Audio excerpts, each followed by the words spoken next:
first, just to kind of get the first half of this thing going, who has a buyer situation that they've run into that we should be discussing? They, they just don't have good credit, or the husband has okay credit, but the wife doesn't have good credit. And then have one where they're going through a divorce, so they don't know what they can do and what they can't do. So I think Nick and Donna are working with them as well. So basically, let's just break it down into the two objections. One is, I don't know my credit, right? Or I have bad credit. Let's just assume that we're not going to solve the problem for them and that we're just trying to get an appointment, because this is an objection that does come up regularly, is, hey, I have bad credit, can I qualify? Okay, and so immediately what we would want to do here is we would just want to start to isolate the issue and then go for an appointment. Alicia, I can understand that you would feel that way. Lots of our clients have felt the same way before, and here's what we found. By simply starting to create a plan, a process, and a roadmap, we will be able to create a situation that could help you out. Would today at 1 or tomorrow at 2 work for you, so we could sit down and discuss how we could help you? And what I would do first is, number one, I would actually get the appointment first, and then number two, I would take time to qualify that appointment afterwards in regards to the credit. So, Alicia, just agree to meet me real quick. Sure, 1 o'clock tomorrow sounds great. Okay, perfect. And now, before we meet at 1 o'clock tomorrow, just so I can better serve you, let's talk about that credit in detail for a second. Have you filed a bankruptcy? Yes, 2 years ago. Okay, 2 years ago. So we're 2 years out of bankruptcy. And we want to go down the list. What type of credit problems are they having? Have they filed bankruptcy? Are they currently delinquent? Things like that. Then what we can do is we can determine the motivation of the individual and what we're going to do to help them out or work with them. Regardless of who we're working with, I would always go for the appointment first. Same thing, let's go for the divorce situation. Can you role play with me again, Ashley? Yeah, sure.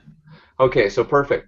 So tell me, let's just say you called in off of a sign, you and I are talking about the property, and then tell me, well, I'm getting ready to go through a divorce, or I'm in the middle of a divorce, and I don't know if I can buy right now. I really don't know what it is I can do. Me and my ex are right in the middle of a divorce, and so I don't know my money, and everything's all kind of tied up until we get that all. Not a problem, not a problem. And so we've worked with lots of clients that have been in similar situations, and here's what we found. What we need to do is simply establish a timeline and the time periods for when the divorce will be finalized. We then need to get you hooked up with a lender who can help us to figure out and solve your particular situation. Would today at 1 or tomorrow at 2 be a good time to sit down and discuss this? And so basically, regardless of whatever the problem is, we understand, yes, we can help, and let's sit down and figure that out. What we do as real estate agents too often is we try and solve all of their problems over the phone, or we try and solve everything for them before we get there. Well, the reality is you're trying to solve people's problems that you don't even know if you should be working with them. And in those particular circumstances, for conversation's sake, Alicia, if they're going to come in at like 2, I would say, hey, now would it be all right if I had my lender shoot you a call before you came in, just so we can better serve you, and then have the lender pre-qualify them before they ever come in for the appointment? The other thing is, do you guys have any scenarios with strategic partners that you want to discuss? I know, Ted, you talked to an insurance agent this week. Can you talk a little bit about that conversation? Yeah, so I left the office and I went to go see my my insurance agent. We talked a little bit about the coaching aspects, but really what I was trying to do was see how I can help bring more business to her, because if I'm primarily working with buyers, buyers need homeowners policies, and so by trying to kind of focus on how I can help her business, hopefully she'll be able to help refer business my way as well. But she's actually somebody who's been a friend of mine for some time too, so That help makes it easier. We already have a established trust and whatnot.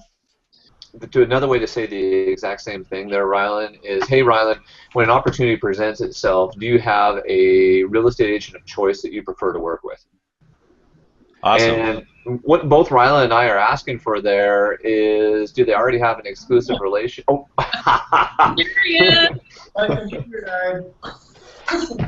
Hey, you're still frozen on the other one. Yeah, look at hey, watch this, side by side. There you go. Hey, we have a couple to role play with now. Yeah, we're a buying couple now. So, hey, we got to go into some husband and wife dialogue today. Yeah, sure. Well, I did not ask her specifically if she has somebody that she normally would refer business to, but she volunteered herself as a client and said that she was going to be buying this summer. She's short selling her current home right now. So she's working with an agent that's doing the short sale, but that's all they do. So that's their niche. And so she had asked me what my niche was, and you know, one of my strong suits is working with investors. Yeah, awesome. So, you know, by the way, you know, she might already be in a committed relationship with the other agent. But as far as you're concerned, right, you're always the expert in every area, and it may not be you, but it may be somebody on your team, right? Mm-hmm. Like, you could say, you know, I work on a team, and, you know, I work with Rylan, and he's purchased on his own 45 properties, and 85% of those were through short sale scenario. So not only does he represent sellers in a short sale situation, but he also has purchased his own short sales, and, you know, even more knowledgeable than the average agent. So it's something that, what do you guys say on your team, Anton? You know, in a scenario exactly like that. Oh, I love it, but I actually want to take one step back real quick. One of the things I was thinking about, Ted, is that you should ask her, and we can actually do this also for any buyer. So this works for affiliated businesses and for buyers. Hey, Ted, let me ask you this. You know, you're the insurance agent. What does it take to earn the right to be your exclusive agent of choice? Okay, and to say the same thing to a buyer, I'm just going to pretend you're a buyer real quick. You know what, Ted, what does it take to earn the right to be your buyer agent of choice? Most people, so we can ask, you know, who are you working with, how are you working with them? That's a little bit of a one-sided question. And now if I say, what does it take to earn the right? You're like, whoa, this Anton guy, he like wants to work hard for me to help me out here. So just think that there's a few different ways to ask that question. And then whenever anyone comes to us that they're in some type of another business relationship, I agree with Rylan. Hey, not a problem. We want to respect that relationship. And by the way, we're also the experts at XYZ. We'd love to help you out, you know, should a opportunity arise. And in the particular example of short sales, I would say my team has closed over 200 short sales successfully. So we know what it takes to make it happen. Feel free to call me for anything. You know, but we got to be careful because there is an agency relationship there. If it's already listed, we can't go poach that listing. Mm-hmm. Yeah, well, and they're out of Keller Williams. So yeah, it's just like a double bad. Are they in the same office at Keller Williams too? Yeah. Okay. So she said her agent was with Keller Williams, but she just specializes with short sales, and that's the only thing that she does. So. Yeah, I have something to add to that if that's cool. We had some potential clients we were meeting with yesterday. We were out at their property, and we ran into a situation where it seemed to me like both the husband and the wife, once we met with them, they probably agreed that we would be the better agents to help them out. But the husband's basically not his mother, but his, you know, might as well be my mom, is an agent. Yep. And it seems like they want to go with us, but it was kind of like, how do we talk to her and, you know, let her off easy or whatever the case may be. I love it. Is there something we can give to them? Like, hey, I understand that's uncomfortable. I would be in the same boat. What do you tell them? Yeah, friend or family script. The good old friend or family script. Cameron, you know what? I can respect that your mom's in real estate. So there's two ways to go with this. Is one, you can let him down easy, or two, you can go for some pain. So first, I'll go for some pain. Cameron, do you feel okay closing or disclosing your most personal financial details with this individual? Okay, number one.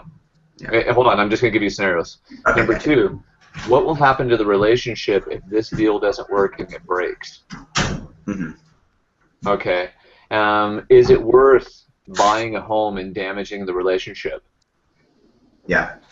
Another way, just to be a little bit more gentle about it, would be to say, you know what, feel felt found, perfect example.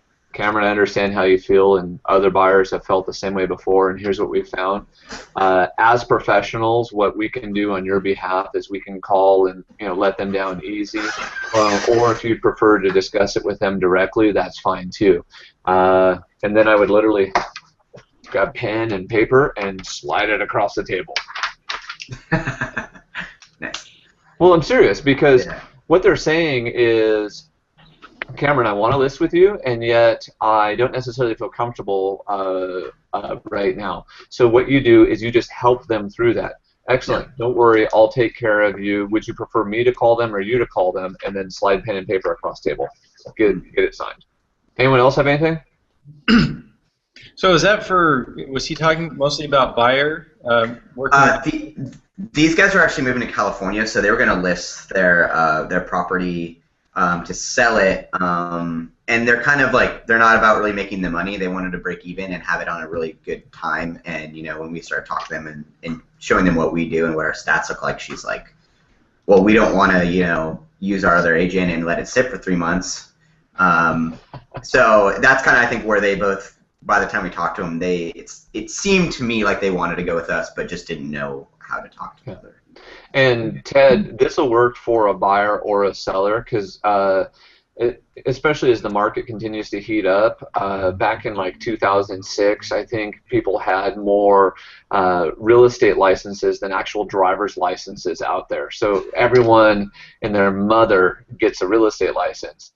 And so one of the things that you need to be able to ask them is, are you doing it because they're your friend or family member, or because they're going to protect your best interest? Mm-hmm. You see, if I had cancer, I'm not going to go to a general practitioner who has performed 2 surgeries.